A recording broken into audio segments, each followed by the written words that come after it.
قریب ہے۔ یہ ابراہیم علیہ السلام کی سنت ہے اور میرے نبی نے اس کو زندہ کیا۔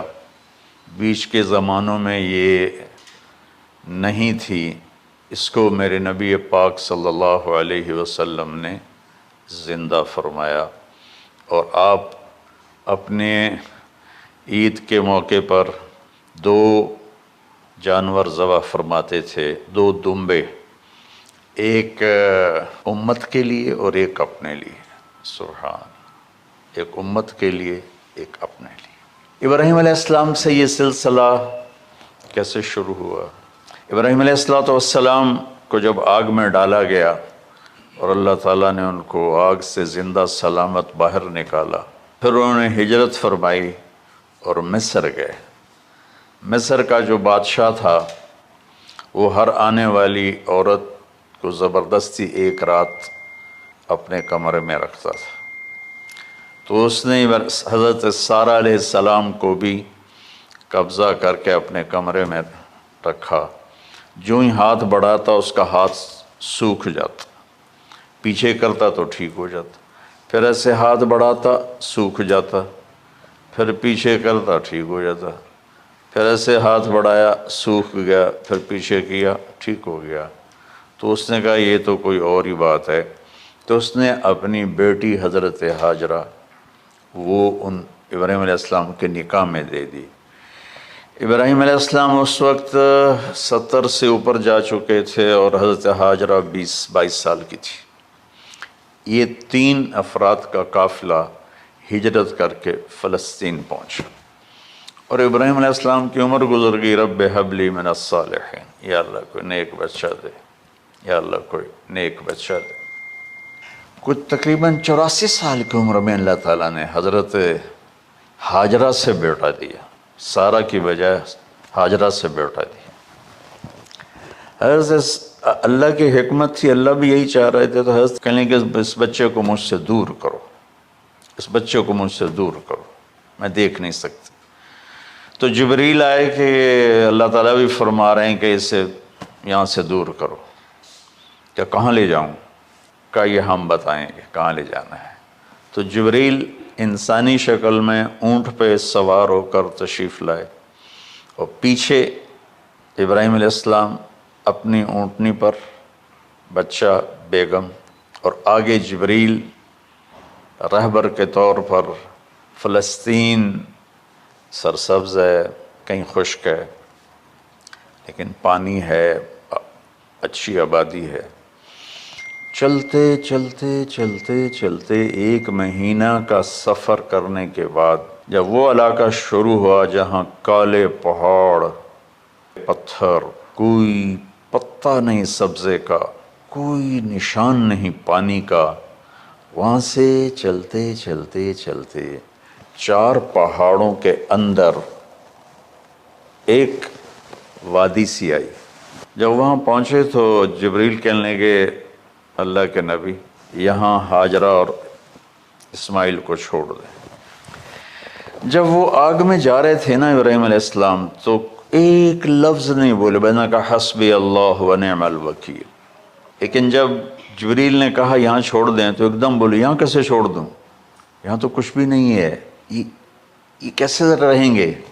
کہ یہ آپ کے رب کی منشا ہے، یہاں اللہ کا گھر بنے گا، یہاں اس بچے کی نسل سے ایک آخری نبی پیدا ہوگا جو پورے عالم کو روشن کرے گا، آپ چھوڑ دیں۔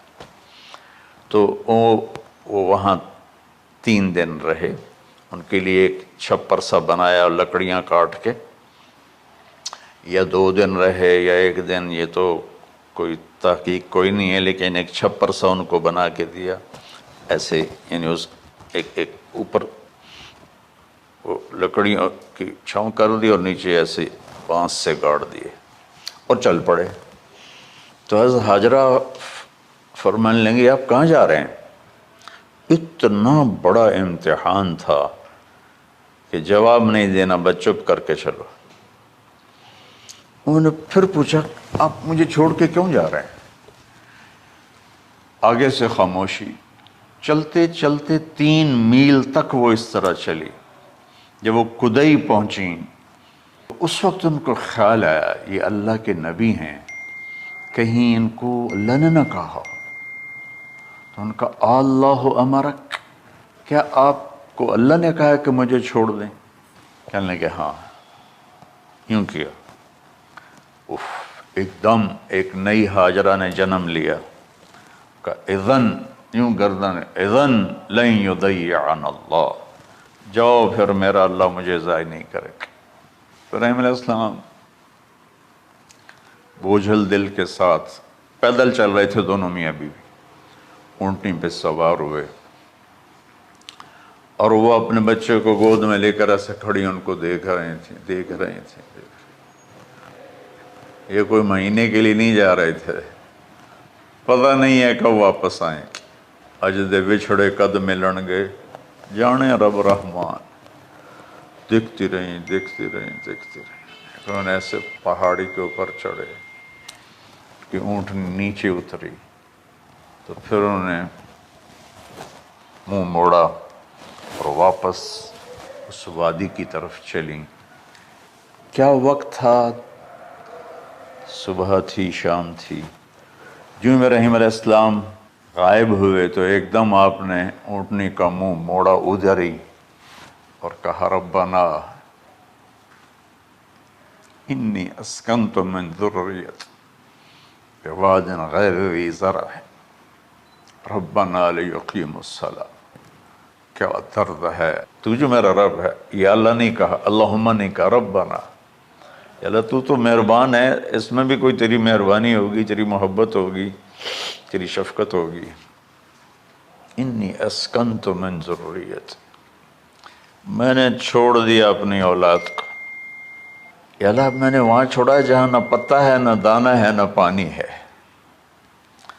تو جان اور یہ جانے۔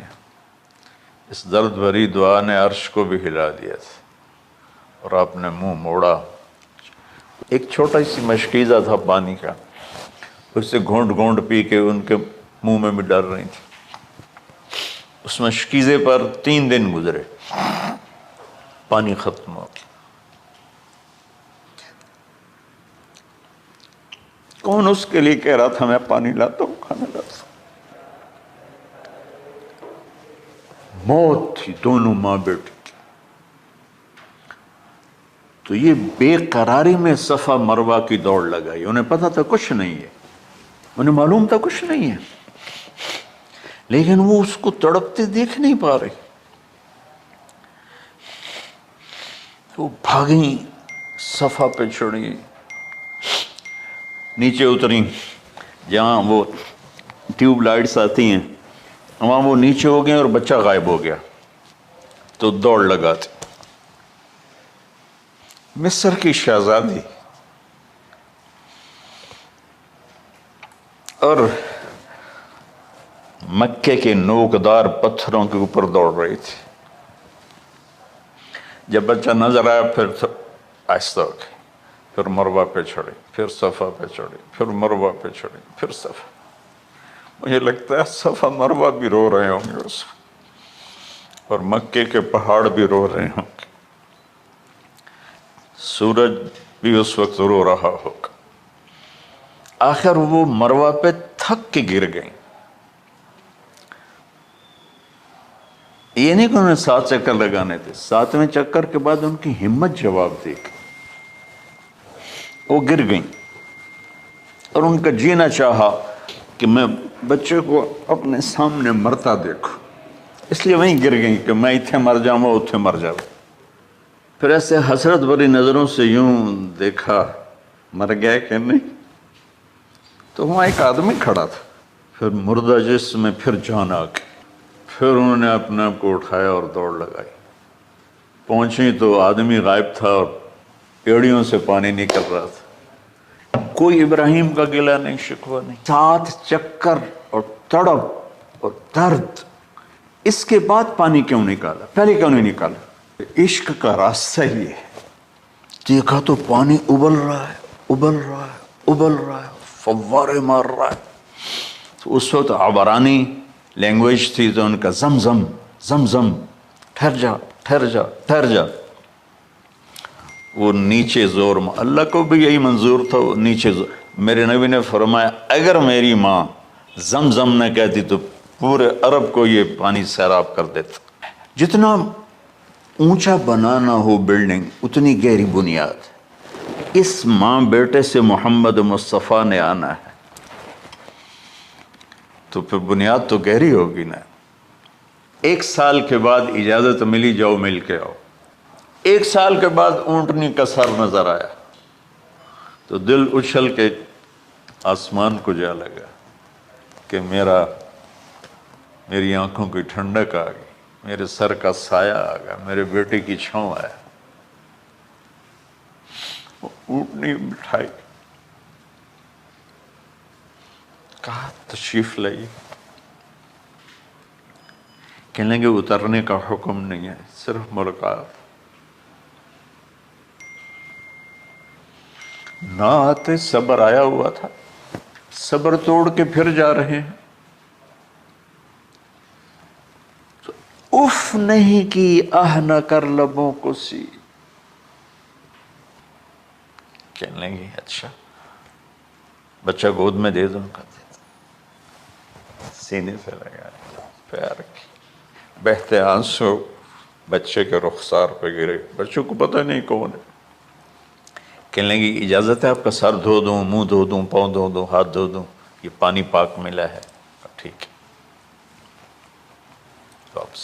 فلما بلغ معه السعی، بھاگنے دوڑنے لگا، دل میں اتر گیا، نظروں کو بھا گیا تو خواب آنے شروع ہوئے، قیمتی چیز قربان کرو، پتہ نہیں کتنی بکریاں قربان کر دیں۔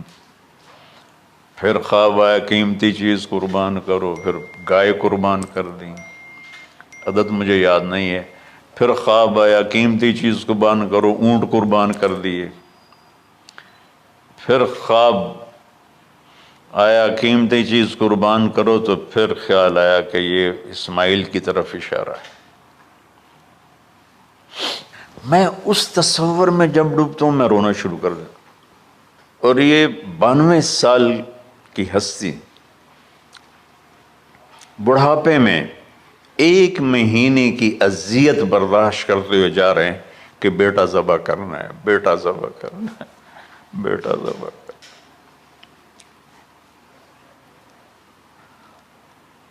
تو وہاں پہنچے تو اب اسماعیل نے جانا ہے کہ یہ ہیں میرے ابا۔ وہ کیسے لپٹے ہوں گے، کیسے چوما ہوگا، کیسے پیار کیا ہوگا۔ لیکن کہا کہ بچوں کو تیار کرو، میں اس کو سیر کرانے لے جا رہا ہوں۔ بڑی خوش ہوئی، ماں بھی بچہ بھی اچھل رہا ہے، اور لے کے پہنچے جمرہ کبریٰ پر، وہ جو شیطان کو 3 جگہ مارتے ہیں تو آخری جگہ وہاں اس وقت ایک تنگ سی جگہ تھی پہاڑوں میں گھری ہوئی، وہاں پہنچے۔ یا بنی انی، کوئی شک شبہ والی بات، ارا فی المنام انی اذبحک، میں نے تمہیں ذبح کرنا ہی ہے، انی میں نے تمہیں ذبح کرنا ہے، فانظر ماذا تری، تیری رائے کیا ہے؟ قربان جاؤں اس ماں پہ جس نے 7-8 سال کے کو کیا ترتیب، کیا تربیت دی۔ یا ابت افعل ما تؤمر، ابا جی، بابا جی آپ کریں نا، دیر کیوں کر رہے ہیں؟ ستجدنی انشاء اللہ من الصابرین، آپ دیکھیں گے میں آپ کی آزمائش پہ پورا اتروں گا اور اللہ کی آزمائش پر بھی پورا اتروں گا۔ پھر معصوم ذہن ادھر چلا گیا ماں کی طرف، کہنے لگے ہاں یہ بات تو ہے کہ میری ماں کو بڑی تکلیف ہوگی، تو اس لیے نا اپنا کرتا اتارا، کہا بابا جی یہ کرتا آپ میری ماں کو دے دیں، وہ جب مجھے یاد کرے گی میرا کرتا دیکھ لے، اور آپ نے مجھے یہیں دفن کرنا ہے، ادھر نہیں لے جانا، اور آپ بھی احتیاط کریں، مجھے الٹا الٹائیں، طلّہ للجبین، میرا سر زمین پہ لگائیں، گردن نہیں، تاکہ آپ کو تکلیف نہ ہو مجھے دیکھ کر۔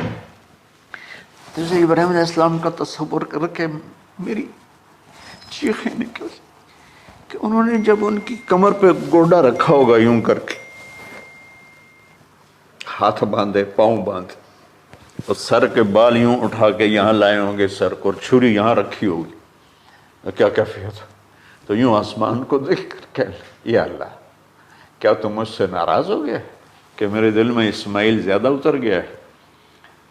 یا اللہ ایسا کبھی نہیں ہے، یا اللہ یہ میرا کوئی امتحان تو لے رہا ہے، یا اللہ تیرے اوپر سب کچھ قربان ہے، اور یوں چلائی، اور اللہ تعالیٰ نے، چھری کی کیا حیثیت ہے، اس نے چلنے سے انکار کر دیا، پھر چلائی، پھر چلائی۔